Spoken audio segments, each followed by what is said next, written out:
Whew. The definition of the word infinitive is named after the three traits of the word, which are applicable both as an indication and a description.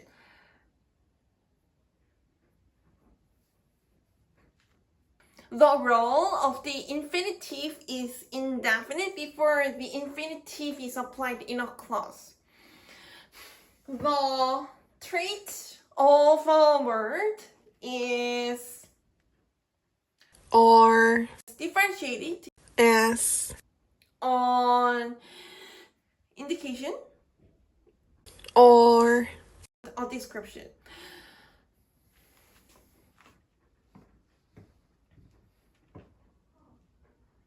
The indication includes a noun and a pronoun that can replace a noun. The description includes a verb, an adjective, and an adverb. The role of a word whose trait is predetermined is determined after the word is applied in a clause. The special aspect of the to-infinitive is that the trait of the to-infinitive is determined after the to-infinitive is applied in a clause. According to the role of the to-infinitive as a subject, an object, a complement, or a modifier that does not a constituent of a clause, we can say that the trait of the to-infinitive is determined. Each word is applied in a clause.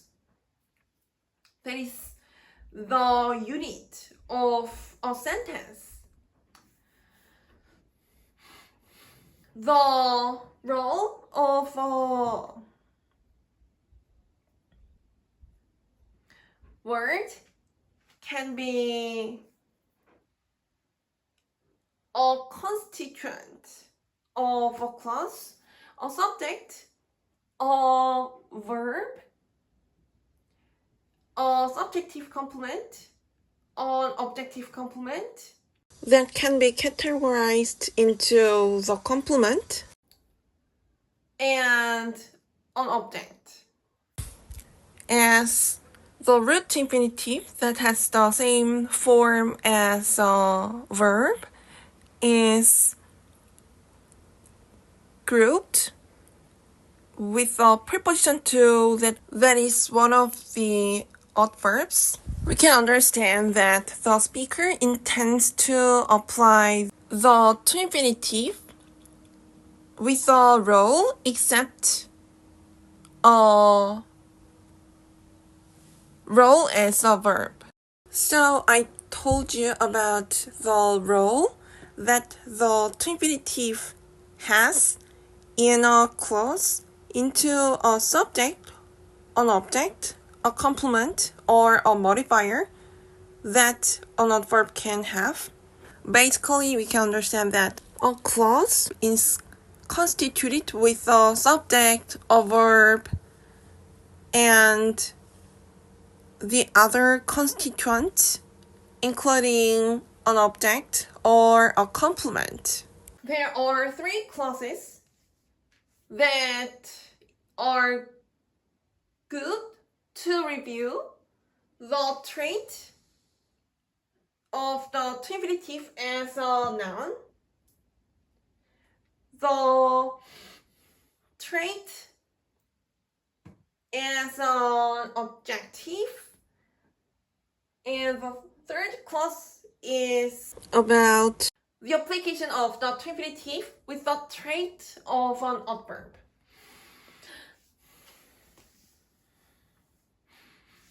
In the first clause, I like to drink a beverage. The speaker applies the phrase of the to infinitive to drink a beverage as the object of the transitive verb like. The speaker who is the subject of the transitive verb like, and the subject of the preposition to, start and give the definition of the transitive verb like to a proposed action to be actualized in the future, described by the root infinitive drink. We can understand this description based on the fact that the preposition to is applied on the premise that the subject of the preposition to exists. We can find the role of the phrase of the to infinitive as an object. We can find the trait of the to infinitive as an indication or noun. In the second class, he wonders about something to drink. The speaker applies the to infinitive to drink with a trait as an adjective to describe the purpose of the existence of the subject something with the expected action described by the root infinitive drink as the object of the preposition to receive the definition of the preposition to from the subject who is the speaker. In this class, the role of the to infinitive is included in the object of the preposition about. That is also author of the adverb. So we can say that the phrase of the preposition about something to drink is included in the role as a modifier that is not a constituent of a clause. We can say that the object of the transitive verb is a constituent of a clause.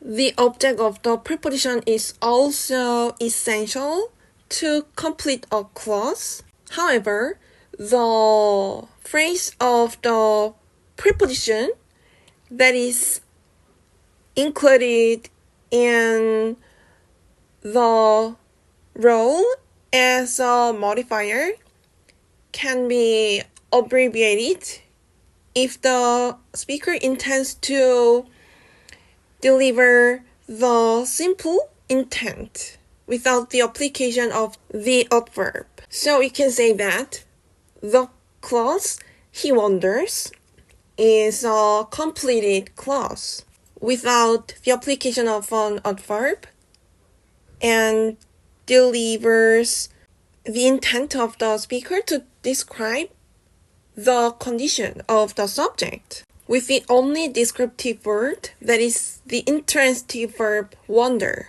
The preposition about sets the subject, he, as the subject. The intransitive verb wonders sets the subject, he, as the subject. The preposition to sets the subject, something, as the direct subject. The subject of the preposition to, something, receives the definition of the preposition about from the subject, he, who is described by the intransitive verb wonders. The definition of the preposition about reveals that the subject exists vaguely near the object. The subject is ambiguously near the object. there is a preposition. There is a preposition around.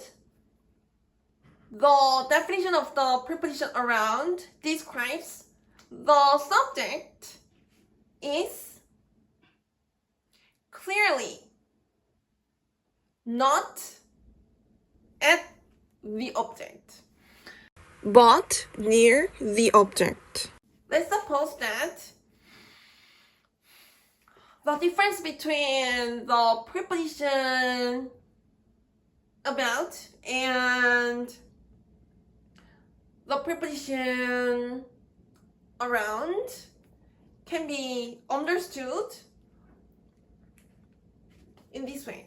The preposition about describes the existence of the subject with the ambiguity near the object. Ambiguity. The definition of the preposition around describes the existence of the subject that is clearly out of the object. For example, there are two clauses. Let's meet up about 5 p.m.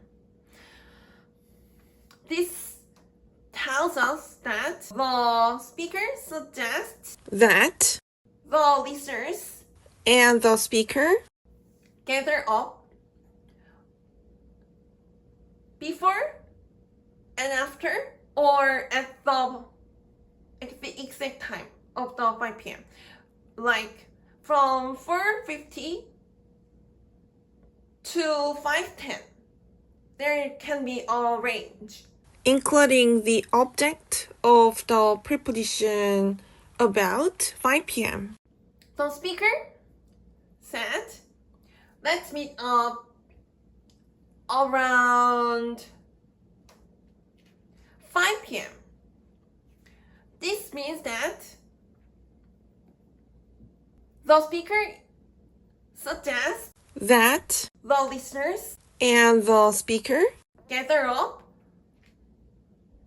not 5 p.m. sharp, like 4:57, 4:58, 4:59, 5:1, 5:2, or 5:3. Not exact time. at 5 p.m. The definition of the preposition around is clearly avoiding the object of the preposition around.